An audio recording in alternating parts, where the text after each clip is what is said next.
May nakita ng solusyon ang DNR at DOST laban sa water hyacinth at iba pang mga palutang-lutang na basura sa Ilog Pasig.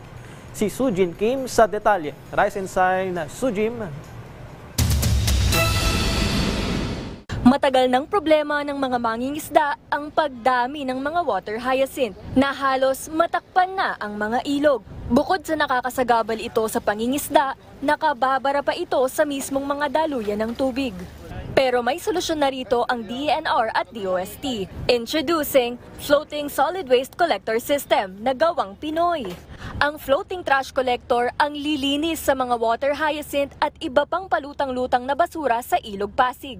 At dahil 5 cubic meters per minute ang maaaring masala nito, tone-toneladang basura ang kaya nitong masimot sa ilog. Yung conveyor belt, yun na yung hihila. Pag dumating yung basura, kuha lang ng kuha.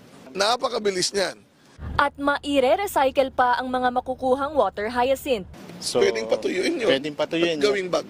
Bukod pa ito sa mga trash barrier o pansala na inilagay sa mga prioridad na lugar para sa mas madali at epektibong koleksyon ng basura. Nasa 15 million pesos ang halaga ng mga floating trash collector na nabibili sa ibang bansa.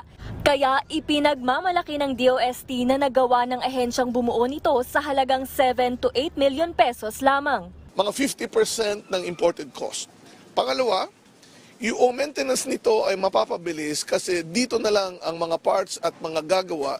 Pinalalawig din ng DOST at DNR ang kakayahan at kapasidad nito sa paglilinis at pagmomonitor ng mga ilog sa pamamagitan ng mga karagdagang trash at patrol boats, alinsunod sa mandato ni Pangulong Ferdinand R. Marcos Jr. na zero waste by 2040. To support yung overall efforts ng ating government to clean up the Pasig River system. Naniniwala ang DOST na sa tama at angkop na pagtutulungan, maaaring maging isang ganap at masiglang ecosystem ang Ilog Pasig.